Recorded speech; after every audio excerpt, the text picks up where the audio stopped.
What can and should be expected of the Taliban government?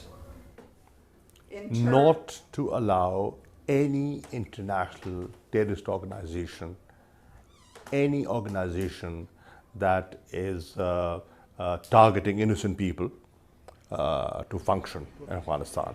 Sever links and make sure that they do not have room in Afghanistan. Loud and clear, give them no space. The international community has certain expectations.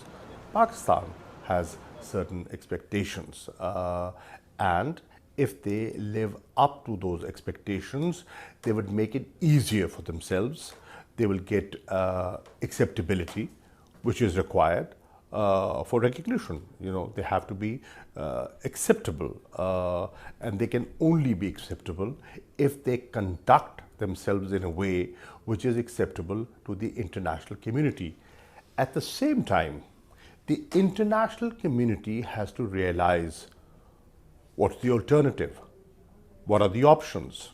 This is the reality, and can they turn away from this reality? So it has to be a realistic assessment, a pragmatic view on both sides, and that will set the tone for recognition eventually.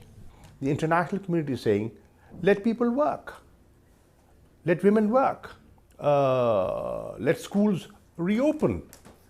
But on the other hand, you're not giving them the resources that they have to pay salaries. So how will people come and work? So the best option is unfreeze money that belongs to Afghanistan, can be used for Afghans. We are saying exactly what the world is asking for. What we are saying, be more realistic in your approach. Try an innovative way of engaging with them. The way that they were being dealt with has not worked. You had sufficient time. 20 years is sufficient time.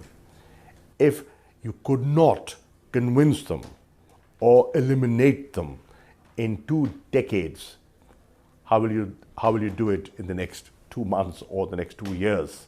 So there was something that needs to be revisited in the strategy. Re-strategize.